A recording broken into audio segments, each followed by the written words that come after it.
참고로 공인중개사 시험 단기로 3개월, 4개월 만에 동차로 합격하신 분들은 뒤로 가기 눌러주시면 대단히 감사하겠습니다. 자, 그러면 공인중개사 시험 파헤치러 가보시죠. 네, 안녕하세요. 경기도 남양주시 호평동에서 부동산 중개 업무를 선두주자하고 있는 피터팬이라고 합니다. 자, 이제 좀 있으면 30일에 공인중개사 시험이 2020년도 10월 31일 날짜에 이제 예정이 되어 있는데요. 다들 30일에 공인중개사 시험을 응시를 하시는 수험생 여러분들, 시험 준비 기간이 2달도 채 남지 않았지만 준비는 잘 돼가고 있으신가요? 저 또한 현직으로 지금 개업공인중개사로 부동산을 운영하면서 부동산 중개업을 하기 위해선 자격증이 필수 조건이기도 하죠. 바야흐로 저도 시험을 준비하면서 시험을 보기 전에 그 전날까지도 공부하면서 준비해왔던 그 힘들었던 시기가 아직도 제 머릿속에는 생생하게 힘든 기억만 자리 잡고 있었습니다. 그래서 오늘은 부동산 물건 상권 브리핑 이런 유튜버가 아니라 공인중개사 시험을 준비하시는 수험생 여러분들에게 조금이나마 허심탄회하게 솔직 담백하게 말씀드리는 그런 영상을 좀 가지고 왔으니까요, 끝까지 시청 부탁드리겠습니다. 자, 현직 개업공인중개사가 알려주는 30일의 공인중개사 시험 파헤치기 한번 들어가 보시죠. 저도 공인중개사 시험을 준비하기 전까지는 굉장히 이제 무수히 많은 일도 하고 많은 경험도 많이 해봤지만은 공인중개사 시험을 보기 전에는 이런저런 저도 기가 팔랑기다 보니까 교재는 어디가 좋고 학원은 어디가 좋다, 아주 크고 다양한 선택폭에 굉장히 많은 고민에 빠졌었습니다. 대표적으로 공인중개사 시험을 커리큘럼 있게 준비할 수 있도록 알려주는 대표적인 에듀윌 공인중개사, 아니면은 해커스, 그리고 방문가, 그리고 공인단기 EBS, 다양하게 굉장히 많습니다. 비록 제가 4-5가지의 예를 들었지만은 굉장히 여기뿐만 아니라 다양한 학원들도 많고, 그리고 인터넷 강의들도 굉장히 많고, 교재 또한 되게 다양하게 많은 걸 여러분들도 공인중개사 시험을 준비하기 전의 과정부터 굉장히 많은 선택폭에 놓이기도 합니다. 주변 사람들이 교재는 어디가 좋다, 강사님은 어디가 좋으니까 거기를 꼭 들어봐라, 어떤 강사님이 얘기하기로는 무조건 수업을 하면서 무조건 나올 수 있을 만한 문제는 콕콕 집어주신다, 그런 말씀들을 굉장히 많이 하시고, 저 또한 공인중개사 시험을 한 번에 합격하고 싶은 마음에 모든 기가 다 열려있기 때문에 전부 다 수용을 할 수밖에 없었던 상황이었습니다. 저도 시험을 27회 공인중개사 시험을 응시를 해서 단 한 번에 합격을 하긴 했지만 굉장히 정말 어려움이 엄청 많았어요. 굉장히 정말 어려움이 엄청 많았었고, 교재는 어떻게 사야 되는지, 그리고 교재는 어떤 거를 골라야 되고, 강사님의 동영상 강의는 어떤 게 좀 더 이로운지, 나에게 맞는 강사님은 누구인지를 찾는지가 굉장히 시간이 오래 걸렸습니다. 근데 이제 시험을 준비하는 과정에서는 사실 모든 강사님이 훌륭하고 모든 교재와 판례 요약집 다 훌륭하게 잘 되어 있습니다. 하지만 여기서 정말 키포인트로 알아가야 될 거는, 집신도 제 짝이 있는 것처럼 아무리 좋은 강사님이 있고 아무리 좋은 교재가 있더라도 분명히 자기에게 맞는 교재와 강사님이 있다라는 겁니다. 그래서 저 또한 그거를 파악하기에 굉장히 많은 시간이 걸렸고 혼란스러울 정도로 어떻게 시작을 해야 될지 많은 어려움이 있었습니다. 공인중개사 시험을 준비하시는 30일의 수험생 여러분들, 지금 물론 이 영상을 30일에 공인중개사 시험을 응시하는 수험생 여러분들은 정말 공부할 시간이 없기 때문에 이 영상을 건너뛰기 할 거라는 저는 예상으로, 저는 32회 공인중개사 시험을 응시하는 사람들에게 말씀을 드리고 싶은 내용이니까 끝까지 영상 봐주셨으면 대단히 감사하겠습니다. 자, 두 번째로, 일단 저희가 공인중개사 시험을 보기 전에 공인중개사라는 시험을 응시를 해서 설령 공부를 열심히 해갖고 한 번에 합격을 했다 하더라도 어떤 명목에서 자기 피지컬에 조금 더 업이 됐는지, 또 이거를 취득을 했을 때 정말 유용하게 사용할 수 있는지, 거기에 대해서 한번 알아보기 전에, 일단 이번 공인중개사 31회 시험, 코로나 여파와 확산이 끊이지 않은 채 확진자가 계속 늘어나고 있는 추세인데도 불구하고 공인중개사 시험에 36만 명, 역대 최대, 시험은 가능, 이런 기사와 동들어 부동산 강풍에 공인중개사 시험 몰리는 2030 세대. 저는 이 기사를 많이 접해서 보지는 않았지만은 앞으로도 때론 점진적으로 공인중개사 시험을 응시하는 수험생들이 점차적으로 계속 늘어가고 있다는 것을 눈으로 확인하실 수 있습니다. 이런 기사가 정말 쏟아져 많이 나올 정도로 공인중개사 시험에 대한 열풍이 굉장히 대단하고 시험을 응시하려고 하시는 응시자분들도 점차적으로 늘어나고 있다는 것도 주변 사람들만 봐도 알 수 있을 겁니다. 근데 이제 주변 사람들도 공인중개사 공부를 해봐라, 시험을 준비해봐라, 아니면은 지금 직장 다니시는 분들이 나중에는 이제 공인중개사 자격증을 취득을 해서 부동산을 개업을 하시려고 하시는 분들은 공인중개사 자격증이 무조건 필수로 필요하긴 한데 사실은 직장 생활 하시면서 공인중개사 자격증을 취득하기에는 정말 쉽지가 않습니다. 왜 쉽지가 않냐면 저 같은 경우에는 대학교를 졸업을 하고 바로 공인중개사 시험을 무조건 1년 안에 취득을 해야겠다라는 목표와 확신이 굉장히 강했기 때문에 모든 거를 다 내려놓고 거기 시험에만 올인을 할 수밖에 없었던 상황이었습니다. 하지만 반대로는 직장인들 같은 경우에는 정말 근무도 해야 되고 직장 내 스트레스도 있고 업무적인 스트레스도 동반되는 상황 와중에 공인중개사 시험을 직장을 다니면서 또 준비를 해야 된다는 거는 정말 쉬운 일이 아닙니다. 시간도 물론 부족할 뿐더러 육아를 같이 하시는 분들에게는 정말 시간이 매우 촉박합니다. 그래서 어떻게 하면은 한 번에 1차와 2차를 같이 합격을 하면 좋겠지만은 단기적으로 봤을 때는 1차를 시험 보시고 내년에 2차를 시험을 준비하시는 분들도 굉장히 많으신데 여러분들께서도 공인중개사 합격 유튜브를 보시면 아시겠지만은 관련 동영상으로 어떤 동영상을 봤냐면은 단기간에 3개월, 4개월 공부해서 1차, 2차 동차로 합격했다?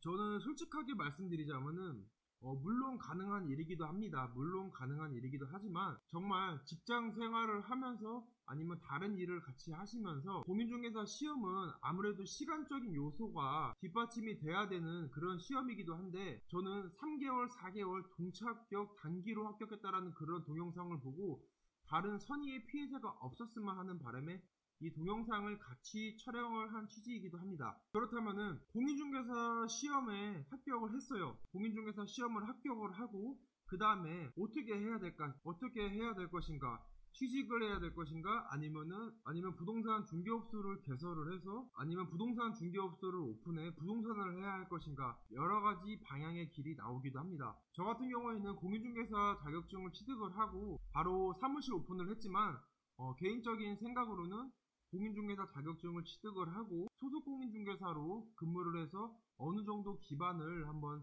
닦아서 한번 이 부동산 시장이 어떤 시장인지 한번 통찰해보는 것도 굉장히 나쁘진 않을 것 같고요. 아니면 부동산 개발, 신탁, 자산관리 회사에 취직을 해서 부동산의 흐름을 좀 더 크게 볼 수 있는 그런 길도 많으니까 그런 부분은 자격증을 취득을 하고 나서 방향성을 잡아도 늦진 않을 것 같습니다. 그렇다면 1년 만에 부동산 공인중개사 시험을 동차로 합격할 수 있을까라는 거에 대해서 의구심을 가질 수가 있습니다. 저 또한 중개사 공부를 준비를 하면서 이거는 한 번에 할 수 있을까, 공부에 공짜도 잘 모르고 책상에 앉아있기도 정말 힘들고 괴로운데 어떻게 내가 이거를 어떻게 이 많은 책을 다 소화를 하면서 어떻게 이 자격증의 취득에 대한 골인을 할 수 있을까라는 정말 의문점도 많았고 사실은 정말 자신이 없었습니다.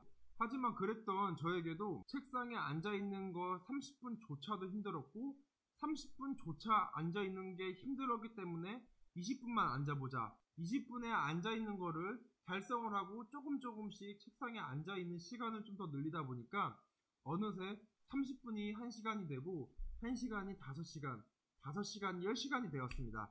그래서 호평동에서 부동산 중개 업무를 선두주자하고 있는 피터팬 같은 경우에도 1차와 2차를 동차로 1년 안에 합격은 했지만 실질적으로 공부한 기간은 정확히 말씀드리자면 한 7개월 된 것 같습니다. 정말 7개월 동안 한 번도 빠짐없이 하루에 최소 5시간, 많게는 10시간, 13시간까지 공부를 해왔던 기억이 아직도 생생하게 납니다. 그렇게 정말 열심히 노력을 하고 정말 체계적으로 공부를 하다 보니까 어느새 저도 1차와 2차가 동차로 합격이 되고 정말 예상과 다르게 노력이 배신을 하지 않는 것처럼 정말 고득점은 아니지만 정말 평균 상위 이상 점수로 나왔기 때문에 정말 안정적으로 합격할 수 있었던 계기가 되었던 것 같습니다. 하지만 공인중개사 시험은 정말 1년에 단 한 번밖에 없습니다.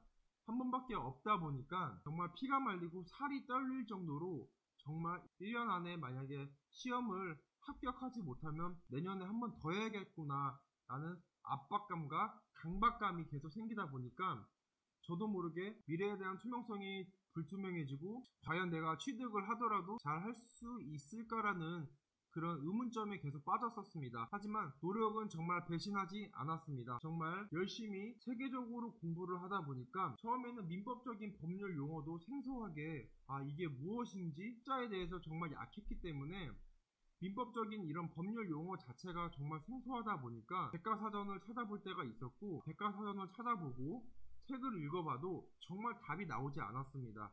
하지만 아까 제가 처음에 말씀드린 것처럼 정말 집신도 제 짝이 있는 것처럼 나에게 맞는 교수님을 택하고 나에게 맞는 교재를 택하고 계속 공부를 하다 보니까 어느새 읽히지 않았던 판례에 대한 모든 것들이 조금씩 읽혀지기 시작했었습니다. 그래서 저는 비록 지금 취득을 해서 개업공인중개사로 부동산 사무실을 운영하고 있지만 32회 공인중개사 시험을 준비하시는 분들에게는 정말 한 가지 팁을 꼭 드리고 싶어요. 효율적으로 공부하는 것을 정말 추천드립니다. 3시간, 5시간, 7시간 앉아서 비효율적으로 앉아있는 것보다 차라리 2시간, 3시간을 앉아서 공부하더라도 그 짧은 시간 안에도 정말 내 머릿속에 모든 것을 소화해낼 수 있을 정도로 공부를 할 수 있는 것을 추천드립니다. 제가 공부를 하면서 어떤 도서관에 저랑 똑같은 부동산 공인중개사 시험을 공부를 하고 계시더라고요. 근데 그분 같은 경우에는 항상 책이 두껍고 그 많은 책을 다 갖고 오고 아무것도 하지 않은 채 계속 책만 읽었습니다. 근데 저 같은 경우에는 필기와 낙서를 한 흔적은 전혀 일체 없고 책을 읽기보다는 책을 같이 읽으면서 동영상과 같이 보면서 이거를 접목을 시키고 이해가 만약에 안 됐을 경우에는 다시 뒤로 감기해서 또 다시 재생을 시키고 그렇게 반복 숙달을 계속하면서 입력을 시켰던 기억이 아직도 생생하게 납니다. 대표적으로 1차 과목 민법과 부동산 학개론이 있죠. 사실은 민법 같은 경우에는 법률적인 용어가 정말 생소하기 때문에 양도인, 양수인, 임차권 설정, 전세권 설정, 유치권 정말 법률적인 용어가 굉장히 많습니다. 하지만 이 법률적인 용어 자체 상세적인 모든 해석권을 이해하기는 정말 힘듭니다. 왜냐? 우리는 사법고시를 보는 시험이 아니고 공인중개사 시험 평균 60점만 넘으면 합격하는 시험이기 때문에 32회 공인중개사 시험을 준비하시는 분들에게 꼭 말씀드리고 싶은 건 정말 얕게 공부해야 그래야 효율적으로 고득점으로 합격을 할 수 있다는 걸 꼭 말씀드리고 싶습니다. 부동산 학개론도 마찬가지입니다. 계산 문제가 제 기억으로는 11문제인가 12문제인가 나오는 걸로 알고 있습니다. 하지만 저희는 수학과에 이과도 나오지 않을 뿐더러 혹여나 이과가 나오시는 분들도 이 부동산 학개론에 대한 수학 문제와 계산 문제를 들어가게 되면은 정말 복잡하고 논리와 사고를 요하는 그런 문제도 있을 수 있습니다. 하지만 제가 아까 앞서 말씀드린 것처럼 저희는 평균 60점만 맞으면은 합격을 하는 시험이다 보니까 부동산 학개론에서 계산 문제가 12문제가 나왔더라도 12문제를 다 맞추는 것보다 기초적인 기본적인 문제를 더 정확하게 정답을 내면서 그 득점으로 계산 문제를 커버를 할 수 있는 그 정도까지 효율적으로 공부하시는 것을 가장 추천을 드립니다. 자, 이제 1차 과목은 넘어가서 2차 과목을 넘어가게 되면은 저희는 부동산 공법, 부동산 중개사법, 부동산 공시법과 세법이라는 과목이 있는데 사실은 저도 공부를 하면서 부동산 공법이 굉장히 어려웠고 이거를 어떻게 풀어야 할지 이거는 듣긴 들었는데 이게 정답인지 아닌지 정말 알다가도 모를 정도로 정말 치가 떨리기도 하고 공포스러운 법이 별명처럼 붙어나는 것처럼 정말 공포의 법이기도 합니다. 사실은 저는 전략을 이렇게 세웠습니다. 2차 과목은 부동산 공법은 과락만 면하자 40점 아래로 들어가게 되면 과락이기 때문에 40점 아래로 들어가면 아무리 다른 과목에 고득점을 올려도 과락이기 때문에 부동산 공법은 40점에서 50점 정도만 맞고 그나마 부동산 공인중개사법 여기서 정말 부동산 공법에서 얻지 못했던 점수를 그만큼 부동산 공인중개사법에서 극대화를 시켜야 합니다. 많이 끌어와야 된다 이 말씀이신 거죠. 그 다음에 부동산 공시법과 세법, 저 또한 부동산 공시법과 세법에 대해서 전략을 세울 때는 저는 개인적으로 학계론이 좀 약했기 때문에 공시법에 대해서 공부를 할 때는 1차 과목 민법과 조금 연관적인 이런 내용들이 좀 있었기 때문에 공시법에 대해서 치중을 좀 더 두었습니다. 그렇게 계속 공부를 하다 보니까 부동산 공인중개사 시험 1차 과목과 2차 과목, 책도 물론 보기도 했지만 저는 영상을 통해서 책이랑 계속 대조를 하면서 이해가 안 가면 정말 계속 뒤로 넘기면서 계속 이해가 될 때까지 계속 머릿속으로 주입식을 하고, 그리고 나서 시험을 보기 3달 전부터는 정말 아무것도 안 하고 동영상 강의도 잠시 멈춰두고 정말 지금까지 1회부터 계속 있었던 공인중개사 시험 기출문제를 계속 출력을 해서 계속 풀어봤습니다.